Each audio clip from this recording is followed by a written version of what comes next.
नमस्कार प्यारे साथियों। महर्षि दयानंद सरस्वती यूनिवर्सिटी में पीएचडी प्रवेश 2025 को लेकर जो साक्षात्कार प्रक्रिया चल रही है उसमें द्वितीय चरण के साक्षात्कार चल रहे हैं। तो उसी के रिगार्डिंग आप लोगों के बहुत सारे कमेंट आ रहे थे, तो मैंने सोचा चलिए उन कमेंटों का जवाब आप सभी को दे ही देता हूं यूट्यूब पे, क्योंकि बहुत से साथी ऐसे हैं जो कमेंट कर देते हैं और उससे भी कई गुना बड़ा वर्ग ऐसा है जो इस प्रकार के कमेंट नहीं कर पाता, लेकिन उसके जहन में कोई ना कोई प्रश्न छुपा हुआ रहता है। तो फिर मैंने सोचा क्यों न यूट्यूब पे आके और कुछ बोल दिया जाए, तो आप लोगों की शंका का समाधान हो जाएगा।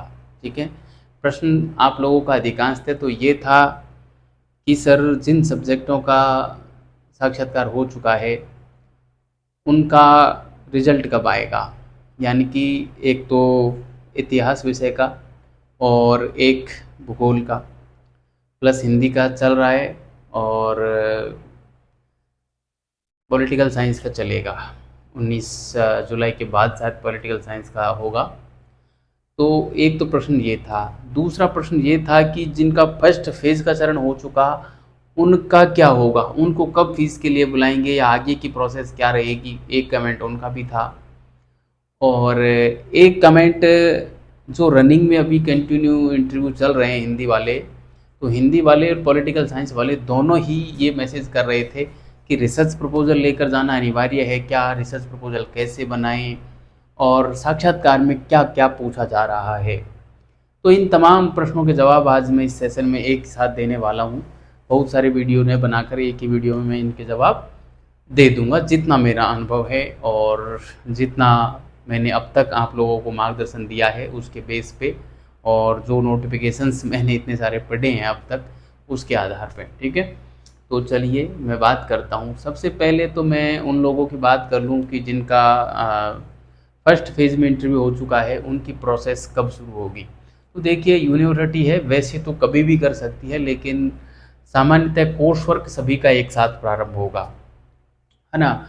तो अब चूंकि आप लोगों की लिस्ट उन्होंने डाल दी है, तो इन लोगों का जब साक्षात्कार हो जाएगा, यानी कि द्वितीय फेज़ का जब साक्षात्कार पूरा हो जाएगा, तो फिर इन लोगों की फाइनल लिस्ट डालेंगे और फिर दोनों का एक साथ कोर्स वर्क प्रारंभ होगा। तो उस समय ही आप लोगों की प्रक्रिया शुरू होगी और मुझे लगता है कि अगस्त में आप लोगों का कोर्स वर्क अगस्त लास्ट तक प्रारंभ हो सकता है, क्योंकि 27 जुलाई तक तो शायद आपके साक्षात्कार होने हैं। 26 जुलाई है या 27 जुलाई है, शायद 26 जुलाई तक फाइनल साक्षात्कार होंगे।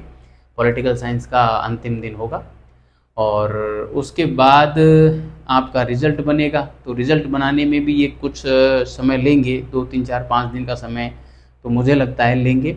और उसके बाद यानी कि अगस्त के प्रथम वीक में आप लोगों का रिज़ल्ट आ जाएगा जो द्वितीय फेज़ वाले हैं उनका।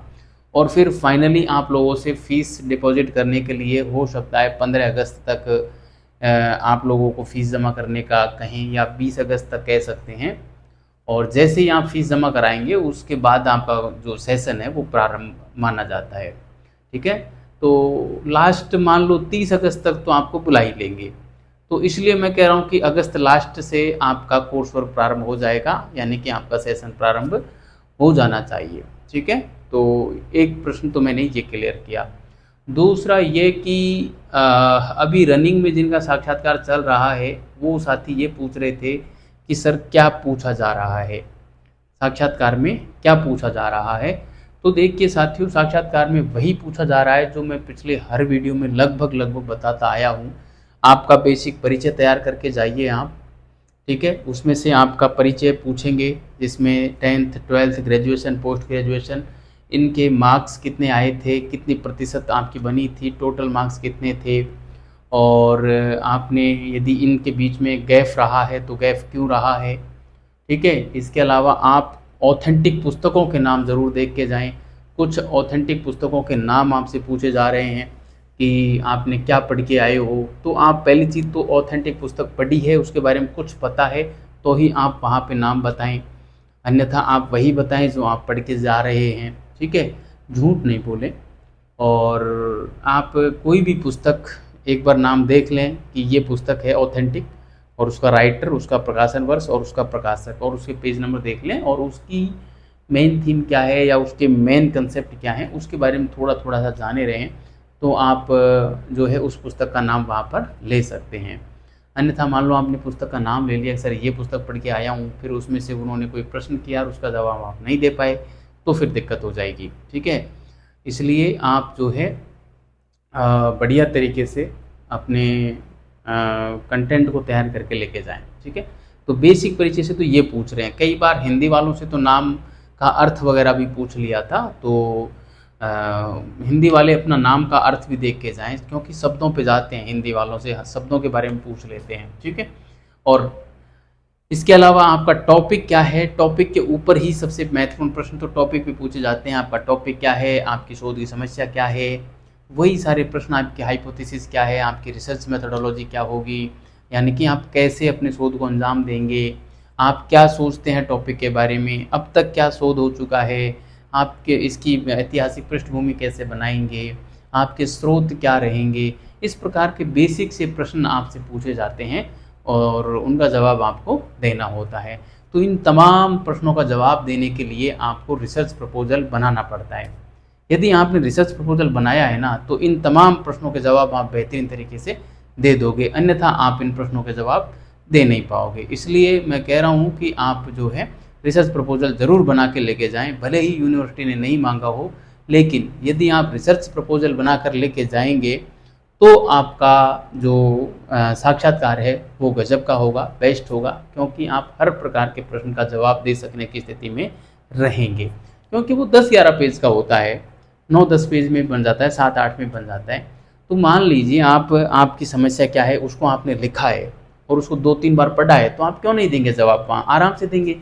आपने आपकी हाइपोथेसिस लिखी है, आपने आपकी रिसर्च मेथोडोलॉजी लिखी है, आपके स्रोत लिखे हैं, आपके टॉपिक का उद्देश्य क्या है वो लिखा है, आपकी समस्या क्या है वो लिखा है, परिचय आपने लिखा है, तो आप जो लिखा है उसको 4 बार पढ़ लिया, तो आप साक्षात्कार में जवाब क्यों नहीं देंगे, आराम से देंगे।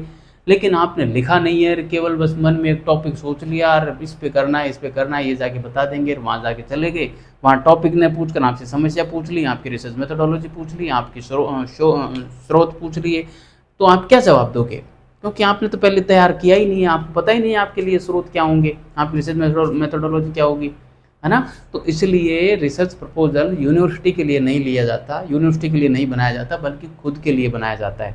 ठीक है, तो रिसर्च प्रपोजल अनिवार्य रूप से बनाएं। मैं फिर कह रहा हूँ, जो साथी रिसर्च प्रपोजल बनाएगा उसका साक्षात्कार गजब का होगा। भले ही अब वो एडमिशन हो नहीं हो वो एक अलग बात है, क्योंकि ऐसा भी तो हो सकता है कि एक सीट पर और मान लो 5 बच्चे जा रहे हैं, तो पाँचों के पाँचों ही अच्छा रिसर्च प्रपोजल बना कर लेके आ जाएं, ये भी तो पॉसिबल है। तो किसी एक का ही सिलेक्शन होगा, लेकिन कम से कम हमारे अंदर एक टीस नहीं रहेगी, एक जो है ना, हम गिल्टी फील नहीं करेंगे कि यार रिसर्च प्रपोजल बना के लेके चले जाते ना तो अच्छा रहते, हम अच्छा कर सकते थे। वो जो एक मन में एक टीस सी रहती है ना, वो नहीं रहेगी फिर, है ना। तो आप रिसर्च प्रपोजल अनिवार्य रूप से बना के लेके जाएं। ठीक है, और किसी भी प्रकार की यदि आपको सूचना चाहिए तो मेरा टेलीग्राम चैनल है सफलता विजन्स नाम से, वीडियो के डिस्क्रिप्शन में उसका लिंक डाल दूंगा, वहां जाकर आप चैनल को ज़रूर ज्वाइन करें, क्योंकि जो भी अपडेट होगी मैं तुरंत सबसे पहले उस टेलीग्राम चैनल पे डाल देता हूँ। उस पर सिर्फ मैं PhD से संबंधित कंटेंट ही डालता हूँ, तो आप उसको ज़रूर ज्वाइन करें। धन्यवाद।